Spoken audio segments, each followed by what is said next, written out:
एक बहुत बड़े गणितज्ञ हुए हेरो 9 बार फेल हुए स्कूल में। कितनी बार? ऐसा कोई महात्मा बैठा जो 9 बार फेल हुआ हो? 9 बार फेल हुए।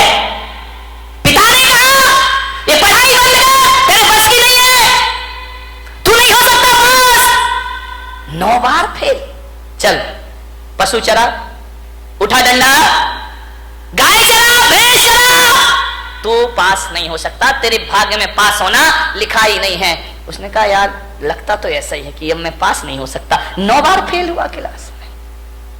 एक दिन बैठा था अपने घर में, एक चींटी को देख रहा है।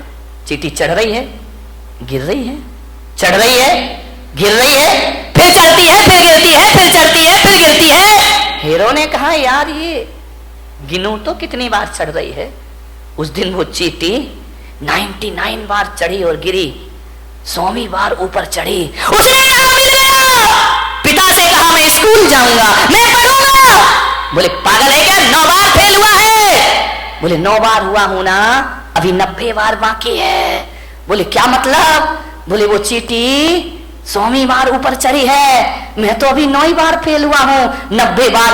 बाप ने कहा पागल 90 बार में 90 साल लग जाएंगे, तू मर जाएगा, जो चींटी की बराबरी। अरे बोले कुछ भी हो जाए, अभी तो 90 बार मुझे पास होना। एक बात लग जाए आदमी को तो जिंदगी बदल जाया करती है। एक बात में जीवन के सूत्र मिल जाते हैं। बोले 90 बार तभी और पढ़ना है मुझे। बहुत जिद की पिता से, पढ़े लिखे।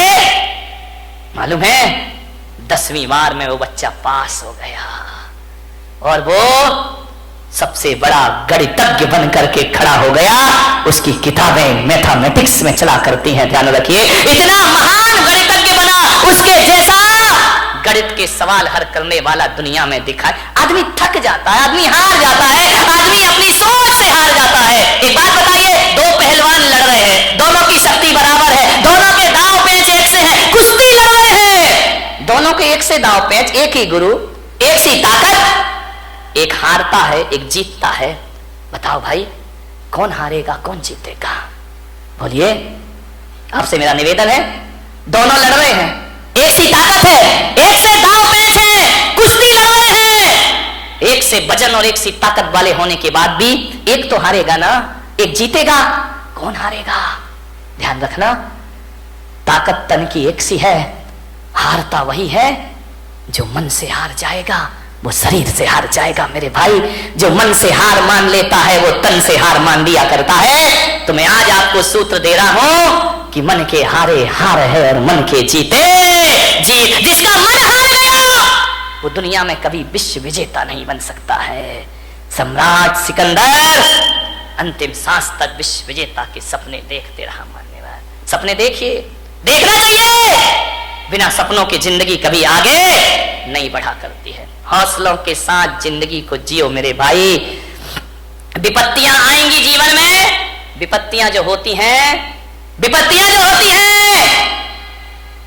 वो पार्ट ऑफ लाइफ है आदमी के जीवन में, जीवन का एक हिस्सा है।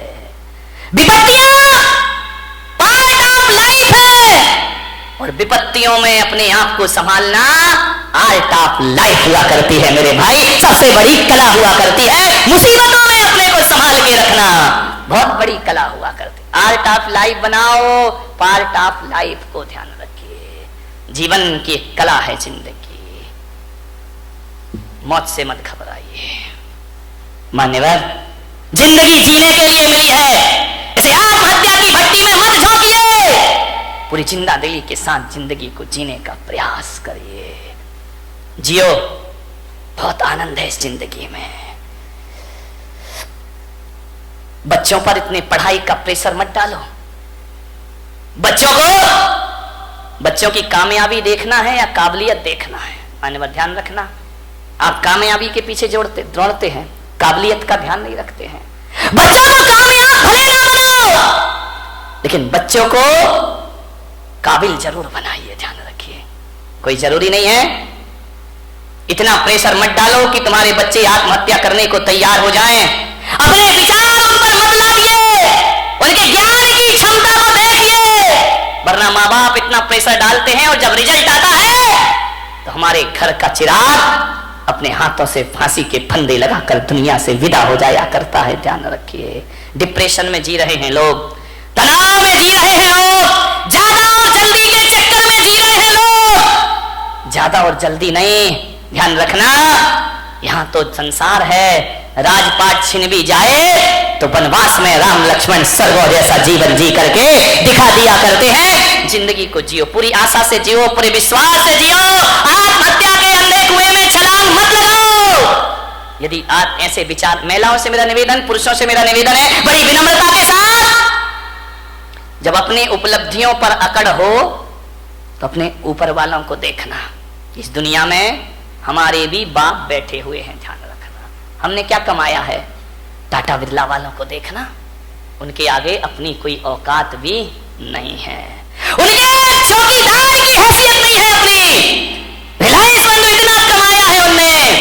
जब अकड़ पैदा हो तो ऊंचे वालों को देखना, और जब निराशा पैदा हो तो अपने से नीचे वाले को देखना। जिंदगी तुम्हारी आनंद में परिवर्तित हो जाएगी। मेरे पास इतना है, ईश्वर ने इतना दिया है। ऐसे भी लोग हैं जिनके पास 4 छत, 4 दीवार और 1 छत भी मौजूद नहीं है। ध्यान रखिए, मान्यवर, सोचना है। भौतिक असफलताएं और भौतिक सफलताएं, जब भौतिक सफलताएं आदमी को जीवन दे नहीं सकती हैं तो भौतिक असफलताओं को जीवन लेने का कोई अधिकार भी नहीं हुआ करता है। मान्यवर, जीवन को जियो, पूरी जिंदादिली के साथ जियो, हर हाल में जियो। जैसा भी जीवन आए, ध्यान रखना। माता पिता डांट दे बच्चों को, गुस्सा कर दे, तो ये मत सोचना कि मेरे बाप ने मुझे डांट दिया, मेरी मां ने मुझे डांट दिया। बच्चों से मेरा निवेदन है, सासू डांट दे तो बहू आवेश में ना आ जाए। वो इतना सा सोच ले, एक विचार बना ले कि यार माँ बाप नहीं डांटेंगे तो हमें कौन डांटेगा। ये डांटने का हक तो हमने दुनिया में माँ बाप को दे रखा है। अरे बड़े बुजुर्ग नहीं डांटेंगे तो हमें कौन डांटेगा। इतना सोच लो, बड़ी तसल्ली मिलेगी। हमारे ऊपर अनुशासन कौन रखेगा फिर? वो नहीं डांटेंगे तो कौन डांटेगा।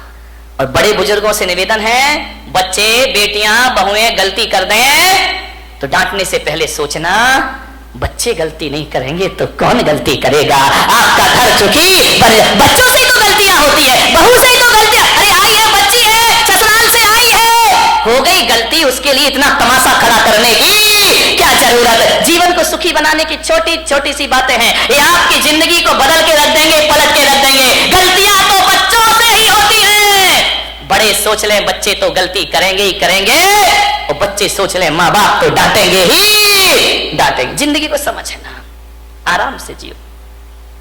जिंदगी जीना एक कला है मेरे भाई, इस कला को थोड़ा सा सीखिए। ये जिंदगी बोझ भी होती है और जिंदगी वरदान भी हुआ करती है मेरे भाई। कांटों पे नजर होगी तो दुनिया में कांटे ही कांटे हैं, फूलों पे नजर होगी तो दुनिया में फूल ही फूल हुआ करते हैं। मान्यवर, निवेदन है आपसे, पूरी जिंदगी को हौसले से जीने का प्रयास, हर हाल में जियो। एक साधु थे, अपनी बात समाप्त करता हूं। कुटिया में बैठे हुए थे और अचानक कोई एक गाय लेकर आया कि संत जी गौदान देता हूं, आज से गाय आपके आश्रम में रहेगी। संत ने कहा मजा आ गया, ये गाय मेरे आश्रम में रहेगी। बोले चेले चपाटी थे, बड़े खुश हुए, गाय आ गई, गाय आ गई, कल से दूध पिएंगे, दही बनेगा, छाछ मिलेगा, मावा मिलेगा। बहुत खुश हुए। संत ने गाय की बड़ी सेवा की, बड़े अच्छे से रखा, घास खिलाई, पानी पिलाया, बड़ी मस्ती संत की। 3 दिन बाद पता चला कोई गाय उठा के ले गया। संत ने कहा मजा आ गया। अरे चेलों ने कहा बाबा जी पागल हो गए क्या, गाय आई थी तब तो मजा आया था, ये चली गई तो अब गाय का। अरे बोले बड़ा मजा आ गया, बड़ी जिंदगी आनंद में हो गई। अरे बोले संत जी पागल, दिमाग खराब तो। अरे बेटा नाचो, गाय गई, गाय गई। अरे बोले अब दूध कहां मिलेगा, मावा कहां मिलेगा, छाछ कहां मिलेगा। संत ने कहा एक तरफ गया वो दूध और मावा, अरे गाय गई तो गोबर उठाने की झंझट भी हमारे पास से चली गई। अब कहां की घास, मस्त रहो, भगवान का भजन करो। ध्यान रखिए, ऐसी जिंदगी जियो, राजी है हम उसी में जिसमें तेरी रजा है। यहाँ यूं भी वाह वाह है, यहाँ त्यों भी वाह वाह, हर समय वाह वाह है, ध्यान रखिए। मिल जाए तो कोई बात नहीं है, चला गया तो आनंद में जियो ना। लेकिन तुम्हारी जिंदगी निराशाओं में जाती है। एक गुलाब का पौधा ये सोचता है कि मैं नारियल के पेड़ की तरह बड़ा हो जाऊं। अब बाजू में लगा है, अब वो सोचे मुझे नारियल का पेड़ बना दे, नारियल का पेड़। अब गुलाब का पौधा कैसे पेड़ बन जाएगा? पेड़ इसलिए दुखी है कि वो सोचता है यार गुलाब जैसे फूल मुझ में आ जाए, गुलाब जैसे फूल, जिंदगी दुखी हो जाएगी। एक जगह मैंने देखा, अरे गुलाब का पेड़ अपनी पौधा अपनी मस्ती में झूम रहा है, नारियल का पेड़ अपनी मस्ती में झूम रहा है। मैंने एक साधु से पूछा, बताओ ये अपनी मस्ती में क्यों है, ये इतने आनंदित क्यों है? बोले इसलिए आनंदित है कि नारियल का पेड़ कभी नहीं सोचता कि मुझ में फूल लग जाए, और गुलाब कभी नहीं सोचता कि मैं इतना ऊंचा हो जाऊं। इसकी अपनी मस्ती होती है और उसकी अपनी मस्ती में रहो। अरे मेरे भाई, पूनम की रात का जो सौंदर्य है ना, कभी कभी अमावस भी बड़ी सुंदर लगा करती है मेरे भाई। यदि अमावस की रात ना होगी तो पूनम का सौंदर्य कौन जान पाएगा?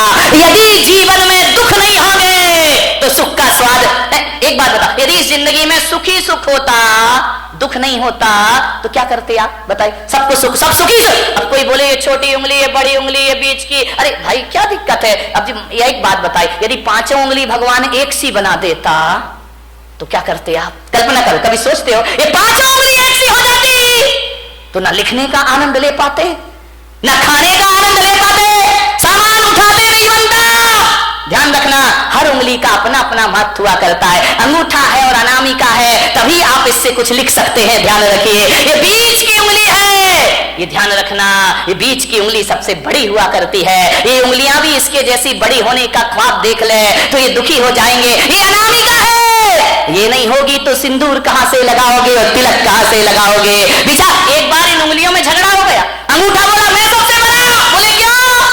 बोले देखो मैं सब। बात तो देखो, ये अंगूठा है, दिखाई दे रहा ये अंगूठा, लेकिन ऐसा बदकिस्मत है कि अंगूठा ये है, अंगूठी ये पहनती है। ध्यान, इसके पास नहीं आती अंगूठी, इसके पास आती। ये चार अंगूठी पहनती है, अंगूठा अंगूठी दिखाते रह जाया करता है, उस पर आभूषण ही नहीं आते हैं। बोले मैं सबसे बड़ा। बोले क्यों? बोले मैं मोटा हूं, मेरे बिना चारों उंगलियों तुम लोग कुछ नहीं कर सकती हो, तुम्हारा कोई अस्तित्व नहीं है। तर्जनी ने कहा इसका मतलब मैं नहीं होंगी तो तुम दिखाओगे किसे? ये तो दूसरों पे उठती उंगली, अपने पे तो उठती नहीं है। बोले दूसरों पे उंगलियां उठाने की जरूरत पड़ेगी, मैं तैयार खड़ी हूं। बड़ी ने कहा मैं सबसे बड़ी हूं। अनामिका ने कहा चल काय की सबसे बड़ी है, मैं नहीं होंगी तो तेरा कोई अस्तित्व नहीं बचे। छोटी वाली चुपचाप खड़ी थी। बोली बहन तू भी कुछ बोल ले। बोले मैं काय को बोलूं, मैं तो सबसे बड़ी हूं। अरे बोली छुटकी ज्यादा बोल रही है, इतनी सी तो है तो कह रही सबसे बड़ी हूं। बोले तू क्या करती है? अंगूठा ने कहा मैं साइन करता हूं, अंगूठा लगाता हूं। तू क्या साइन करेगा? तर्जनी ने कहा मैं नहीं होंगी तो पेन कहां से पकड़ लेगा? तो बीच वाली ने बोली चले तेरे में ताकत तो मेरे से आया करती है। छिंगली ने कहा देखो, छोटी वाली ने, मेरे पास कुछ नहीं है, मैं सबसे छोटी हूं, लेकिन मैं इतना जानती हूं, मैं सबसे बड़ी हूं, मैं सबसे बड़ी हूं। बोले छोटी हो के अपने को बड़ी क्यों कह रही है? बोले इसलिए कि जब जब भगवान को प्रणाम किया जाता है मैं सबसे आगे खड़ी रहती हूं और तुम सब मेरे पीछे खड़े। ध्यान रखिए, प्रणाम करोगे तो छोटी वाली, जो झुकना जानता, जो प्रणाम करता, वो सबसे बड़ा हुआ करता। किसी से क्षमा मांगो, देखो लड़ने में तो तर्जनी तुम तैयार रहती हो, लेकिन जब माफी मांगी जाती है तो मैं सबसे आगे खड़ी रहा कर। सबका आनंद है अपना अपना। सब उंगलियां एक सी हो जाएं तो जीने का मजा क्या बचेगा मेरे भाई? ये छोटे बड़े नहीं रहेंगे तो जिंदगी कैसे चलेगी? इस दुनिया में क्षत्रिय की भी जरूरत है, इस दुनिया में ब्राह्मण की भी जरूरत है, इस दुनिया में वैश्य की भी जरूरत है, और इस दुनिया में शूद्र की भी। शूद्र नहीं होंगे ना,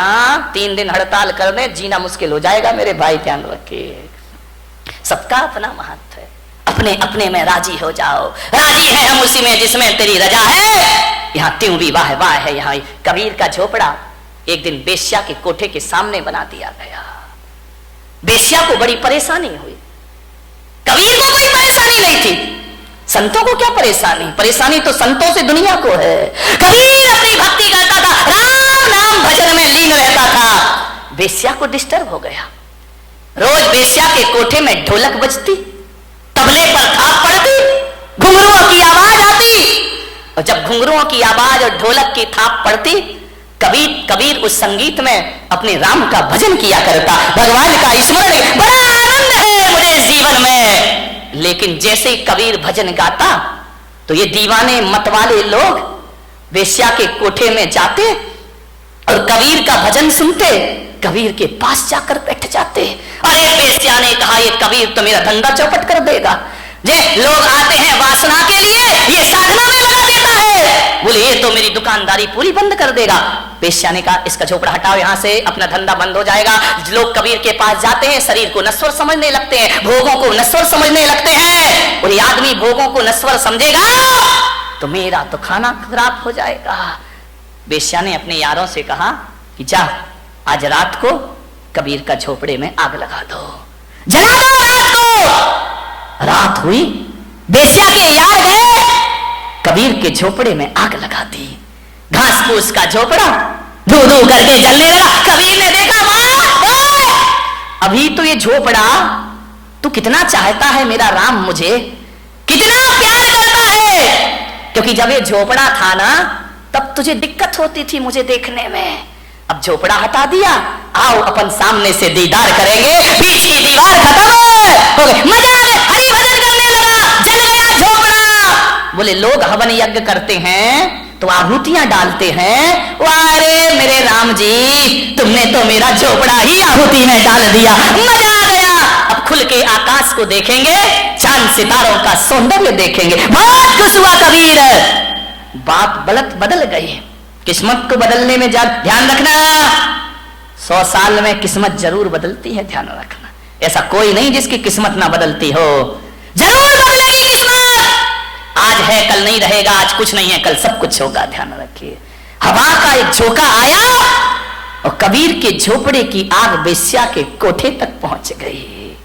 और उस आग ने पर्दे जलाना शुरू कर दिए, पर्दे जल रहे हैं, साजबाज जलने लगे, ढोलक फट गई, हारमोनियम जल गया। वेश्या उठी, ये क्या हो गया, मेरे कोठे में आग लग गई, मेरी जिंदगी भर की कमाई सब मिट्टी में मिल गई। बहुत परेशान हुई वेश्या, कोई बुझाने वाला नहीं उस रात को उसके कोठे की आग। सवेरे तक कोठा जल जल के धुआं हो गया। दौड़ी दौड़ी गई कबीर के पास, कबीर कबीर कबीर। कबीर तो भगवान की राम धुन में लगे हुए हैं। अरे कबीर उठो, देखो ये क्या हो गया है। कबीर भगवान के भजन में ले, वाह मेरा हरि, मेरा परमात्मा, मेरे राम, बड़ी कृपा है, बड़ी मेहरबानी है तुम्हारी। वेश्या ने कहा, कबीर तेरे तो आगे पीछे कोई नहीं है, तू तो साधु अक्खड़ फक्कड़ है, मेरी तो जिंदगी भर की कमाई धू धू करके जल गई कबीर, मैं बर्बाद हो गई। कबीर ने आंखें खोली, क्या हुआ वेश्या, देख कबीर मेरा कोठा जल रहा है, धू धू करके राख हो रहा है मेरा कोठा, बचा ले कबीर बचा ले।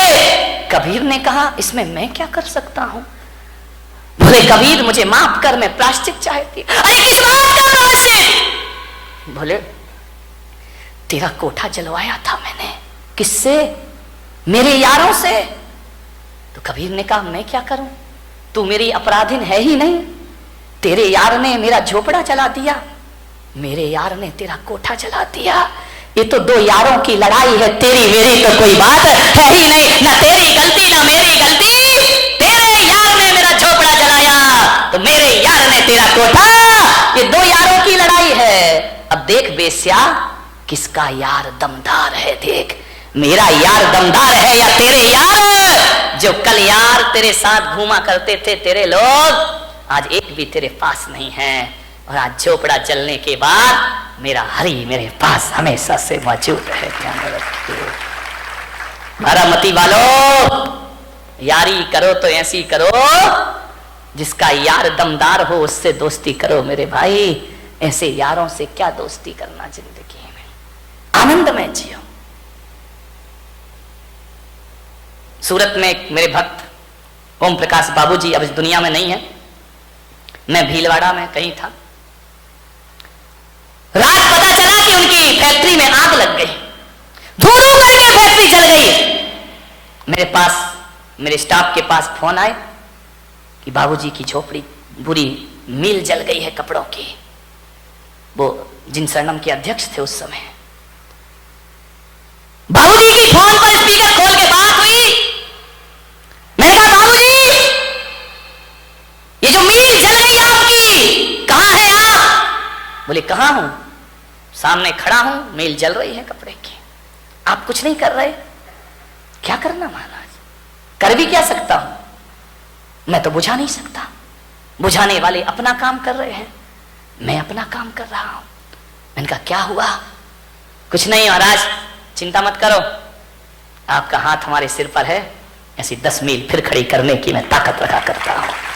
वो आदमी कमजोर नहीं पड़ा, वो शख्सियत कमजोर नहीं पड़ी, हौसले हैं महाराज। आपका शिष्य इतना कमजोर नहीं है, 2 मील क्या ऐसी और भी चल जाए तो भी मेरे मन में कोई फर्क पड़ने वाला नहीं है। मैंने कहा बाबूजी, आप उस समय क्या महसूस कर रहे थे जब वो मुझसे मिलने आए? बोले क्या कर रहा था, आपका हाथ सिर पर है ना, भगवान मेरे साथ है ना।